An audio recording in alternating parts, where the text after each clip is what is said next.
La revista fue 100% pedagógica desde las portadas. Este es el primer número de la revista y como pueden ustedes ver tiene toda la simbología relacionada tanto con la cultura maya como con el socialismo. Les doy una emotiva bienvenida al centenario de la publicación de Tierra, órgano oficial del Partido Socialista del Sureste.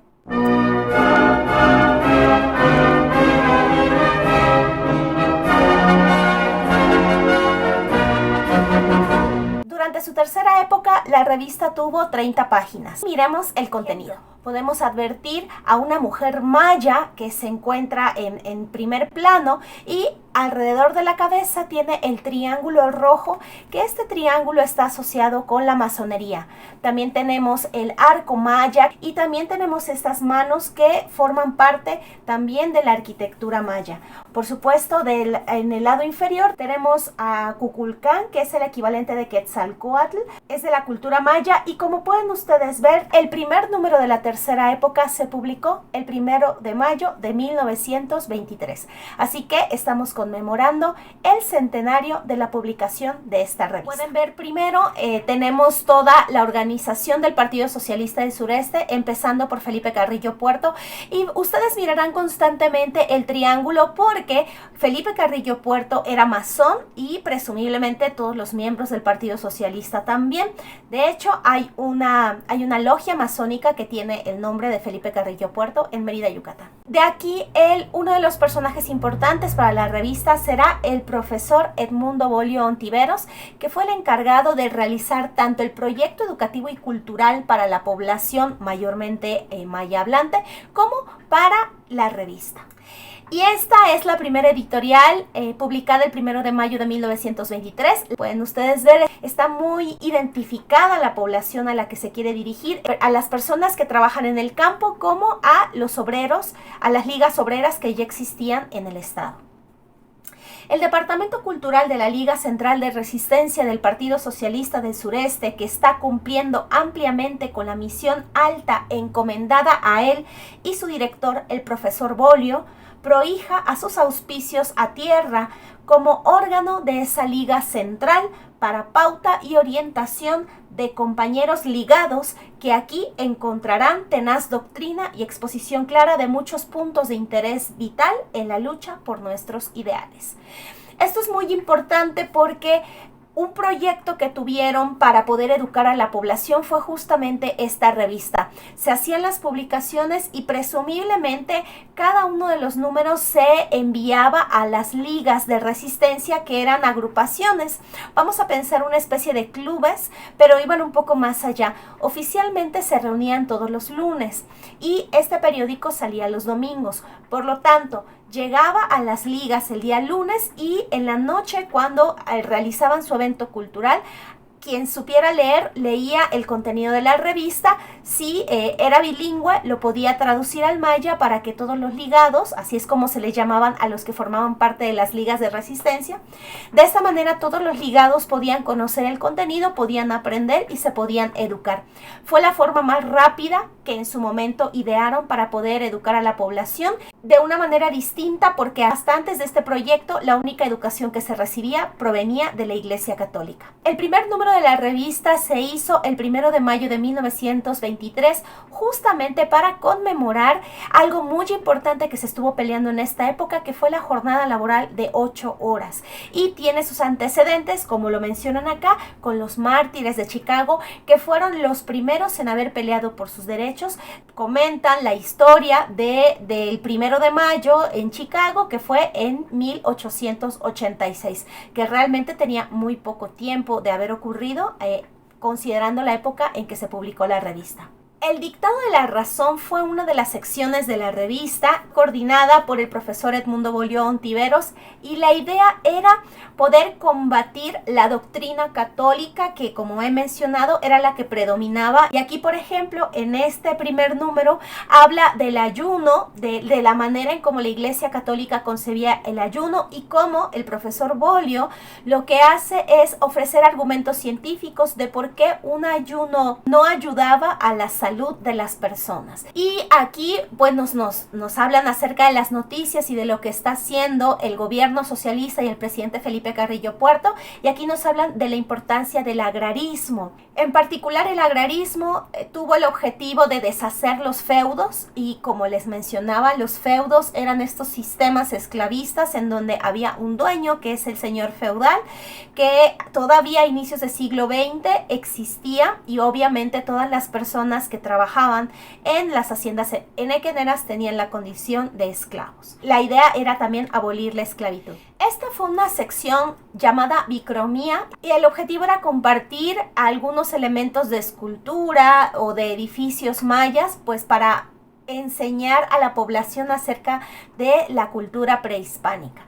Y bueno, aquí tenemos uno de los símbolos más importantes, que fue el chacmol. También esta sección, que se llama la célebre profecía de Chilambalam, también fue una sección muy importante porque rescata fragmentos de la historia de Yucatán desde el punto de vista de Fray Diego López de Cogolludo, que fue uno de los pilares muy importantes para tener un registro, una crónica de la cultura maya.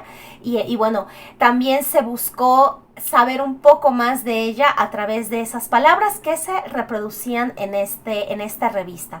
Y bueno, aquí también está la página científica del doctor Pastor Rejón. Se buscaba educar por medio de la ciencia, y en este caso habla de la formación de las infancias, la formación intelectual a partir de la medicina, la importancia de esta formación intelectual.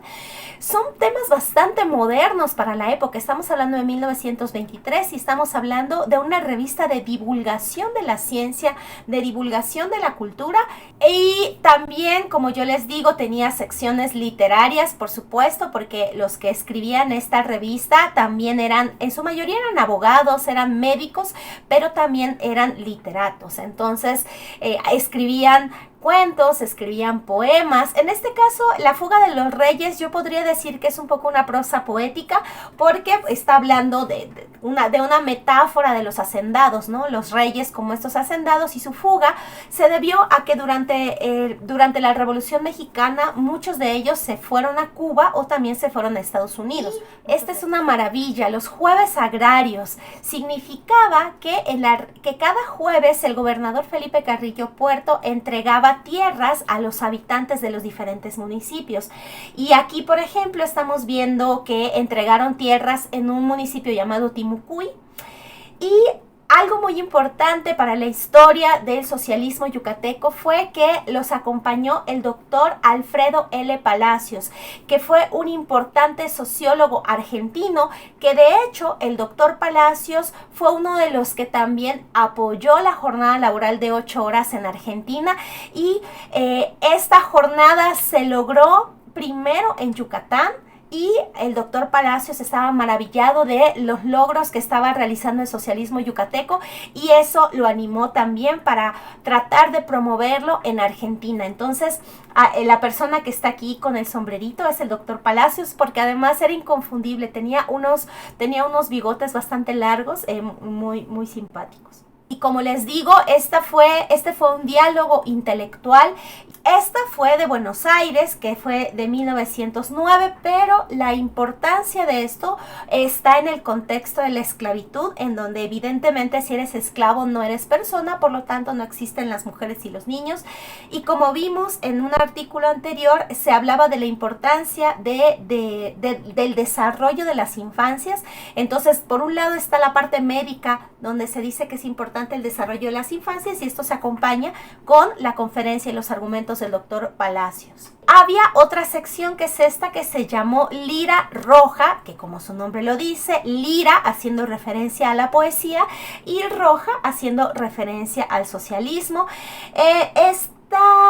Esta fue Musa de Hierro, si no me equivoco, fue de Ricardo Mimensa Castillo, que fue un poeta yucateco muy importante de la época, que los nombres que ustedes van a ver acá fueron de personajes decisivos para la cultura yucateca de inicios del siglo XX, y por supuesto fueron abanderados del socialismo yucateco.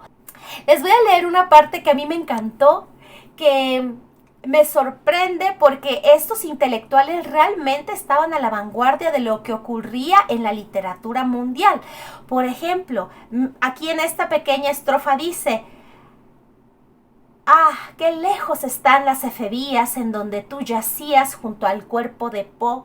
Edgar Allan Poe en ese momento, para 1923, estaba en la cúspide de sus escritos, de sus creaciones, y también sabemos que Rubén Darío era un asiduo lector de Edgar Allan Poe, y a mí lo que me sorprende es cómo estos intelectuales tenían acceso a lo que estaba ocurriendo en el mundo literario, como les digo, no solo de México, de Yucatán, de Latinoamérica, sino también de Estados Unidos y de Europa también, como más adelante veremos. Las huertas escolares pertenecían a otra sección que era como la editorial agrícola, y la idea también era enseñar a las personas a que aprendieran a cultivar sus propias hortalizas para que pudieran alimentarse y tener pues una alimentación un poco más variada. Y bueno, como la importancia en este caso era que desde la escuela esto se podía lograr enseñando a las infancias. Y algo que a mí en lo personal me fascina, como pueden ver, se buscaba la educación de las personas y se creó la biblioteca del Partido Socialista del Sureste, que era también una biblioteca gratuita, y se abría en las noches. ¿Por qué? Porque se entendía que las personas al finalizar su jornada laboral podían ir a esta biblioteca a seguir aprendiendo. Entonces se abría de 7 a 9 de la noche y los domingos se abría de 9 a 11. Esta idea de la biblioteca como este centro del saber y la importancia de que las personas se educaran es algo maravilloso de esta revista. Hay más fotografías acerca de las obras, en este caso las carreteras. En el gobierno socialista se crearon las primeras carreteras para conectar a los diferentes municipios o a los municipios más importantes en su época. En este caso, por ejemplo, es el municipio de Motul con Mérida. Esta es otra que es Mérida Papacal. Esta es impactante porque en la parte de abajo pueden ustedes ver cómo era el antiguo camino. Esta es una maravilla. Había otra sección titulada La historia del socialismo. Este es un anónimo, Mermió, no sabemos quién es. Y en este caso nos hablan de Babov y los igualitarios. Entonces, como pueden ver, la educación estaba centrada en la cultura maya, en el socialismo, en la literatura, cuento, poesía y obviamente divulgación de la ciencia, y por supuesto también acerca de ideas políticas, teoría política. Esto es maravilloso. El Partido Socialista del Sureste conmemoró el 1 de mayo por esta huelga de los obreros de Chicago, y miren el programa que se hizo. Empezó a las 8 de la mañana y lo primero que se hizo fue inaugurar la Biblioteca Social Sabna. Después se presentó esta revista, se presentó la revista Tierra y se entregaron juguetes, dice el reparto de juguetes a los niños pobres que se han comprado con los fondos adquiridos en la velada que con tal fin celebraron en el Teatro Peón Contreras, la noble artista Fanny Anitúa y los poetas Carlos Pellicer Cámara y Antonio Mediz Bolio. Fanny Anitúa, Carlos Pellicer Cámara y Antonio Mediz Bolio fueron los artistas de la época. Fanny Anitúa en el ámbito del teatro y Carlos Pellicer Cámara y Antonio Mediz Bolio en la literatura. Y fueron notables a nivel nacional. Entonces es una maravilla que ellos hayan realizado estos eventos culturales para recaudar fondos y con ello comprar juguetes. Después, a las 3 de la tarde, se inauguró la temporada de béisbol. También ese fue un deporte muy importante en el gobierno socialista, el béisbol. Y a las 8 de la noche, dice, la distinguida compañía de comedias da presa Campaña Nebreda, con toda gentileza, representará en nuestro teatro Fanny Anitúa el magistral drama de Glorioso Dicenta. Joaquín Dicenta fue un dramaturgo español muy importante en la época. Como les digo, todos los intelectuales yucatecos tenían pleno conocimiento de los movimientos literarios mundiales y Joaquín Dicenta en este momento era importantísimo. Entonces, como pueden ver, los dramas de Dicenta también se presentaron presentaron en Yucatán y en este caso se presentó el drama Juan José. Y aquí nos están dando noticias acerca de la cooperación internacional entre México y Estados Unidos para que los arqueólogos estadounidenses llegaran a Yucatán a hacer exploraciones arqueológicas. Y sí se sabe que durante este gobierno de Felipe Carrillo Puerto están unas de las exploraciones más importantes. Entonces aquí están haciendo de conocimiento público esta información. Y esta es una de las leyes más radicales de su momento. Se había publicado la ley de divorcio en los primeros días de abril de 1923 y aquí en la revista se reproduce la ley completa. Y como les digo, esto fue radical, porque si no me equivoco fue el primer gobierno en todo el país que ya había decretado que las personas se podían divorciar. Y aquí lo importante de la ley del divorcio era para los derechos de la mujer. Un articulista que estuvo bajo el seudónimo del compañero Estopa, cuando yo hice la investigación no pude descubrir a quién le pertenecía este seudónimo y no puedo saber si lo hizo un hombre o lo hizo una mujer. A veces me inclino a pensar que pudo haber sido Elvia Carrillo Puerto, pero no estoy del todo segura, entonces realmente no cuento con los argumentos suficientes para poder determinar quién fue el autor o la autora de estos artículos. Hubo un artista llamado Leopoldo Tomasi, que si ustedes conocen Yucatán, conocerán el Monumento a la Bandera. También hay otros edificios muy importantes, el propio edificio donde estaba el gobierno socialista, y esta es una escultura que hizo el mismo autor, que esta se encuentra en el municipio de Canacín. Y lo que es maravilloso de este artículo es que nos están explicando todos los elementos de la escultura. Entonces también nos están educando en las artes, nos están educando en los símbolos de la escultura. Evidentemente tiene toda la simbología socialista y maya de manera relacionada, pero es una maravilla que también estén enseñando a leer esculturas, y como ustedes pueden ver, viene acompañado de una fotografía para que tengamos una idea de todos los símbolos y dónde los podemos ubicar. Es una maravilla.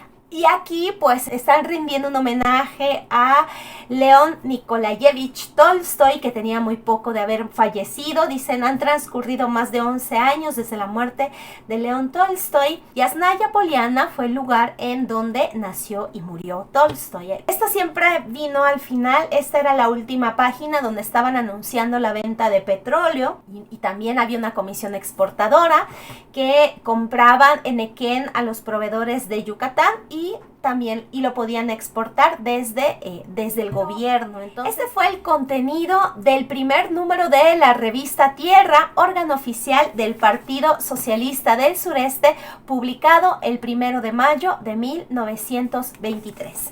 Espero que hayan disfrutado este recorrido histórico conmemorando el centenario de la revista, y nos vemos la próxima semana para conocer el contenido del número 2. A manera de homenaje, estaré compartiendo con ustedes el contenido de cada número de la revista. Que estén muy bien y nos vemos en la próxima.